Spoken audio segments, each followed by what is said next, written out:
You know, the Bible is filled with epic heroes. We all know David, Moses, Samson.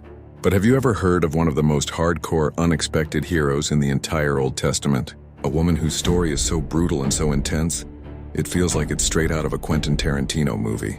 I'm talking about Jael, and her story is wild.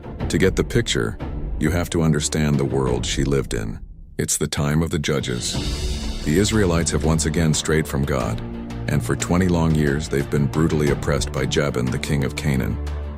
His top general is a man named Sisera. This guy is the boogeyman. He's ruthless, he's powerful, and he commands an army of 900 iron chariots. For a bunch of foot soldiers, facing that is a death sentence. The people cry out to God, and God raises up a prophetess, a leader named Deborah. She's this incredible force of faith and wisdom. God gives her a message: it's time to fight back. She calls on a man named Barak to lead the Israelite army. But Barak he's hesitant. He tells Deborah, "I'll only go if you go with me." Deborah agrees, but she gives him a chilling prophecy. She says, "The Lord will deliver Sisera into the hands of a woman." Barak probably thought she meant herself. He had no idea, so the battle begins. Against all odds, God throws Sisera's army into a complete panic. These terrifying iron chariots get stuck in the mud as a flash flood hits, and the mighty army is utterly defeated.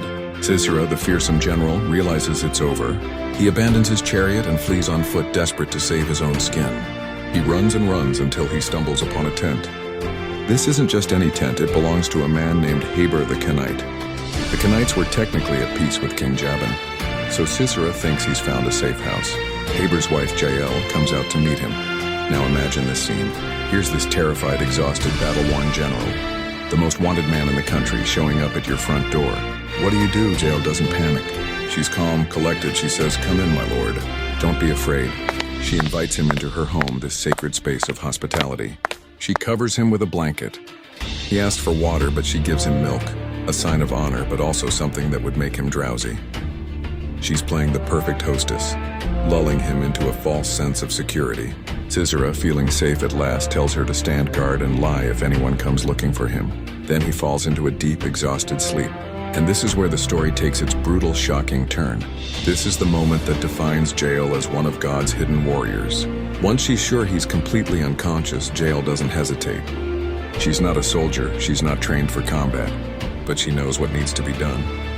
She quietly picks up a tent peg, one of the long, sharp stakes used to anchor her home to the ground, and a hammer. With chilling resolve, she creeps over to the sleeping general, and with a strength that could only have come from divine purpose, she drives that tent peg right through his temple, pinning his head to the floor. Just then, Barak shows up hot on Sisera's trail. Jael calmly walks out to meet him and says, "Come, I will show you the man you're looking for." She leads him into the tent, and there he is. The mighty, feared General Sisera, defeated not by an army, but by a lone woman with a hammer and a tent peg. Deborah's prophecy was fulfilled. The glory didn't go to Barak. It went to Jael. Her story is a raw, gritty reminder that God doesn't always choose the obvious heroes. He doesn't always use kings or generals or prophets. Sometimes he uses the forgotten, the overlooked, the people hiding in plain sight. Jael wasn't on the battlefield, but she ended the war.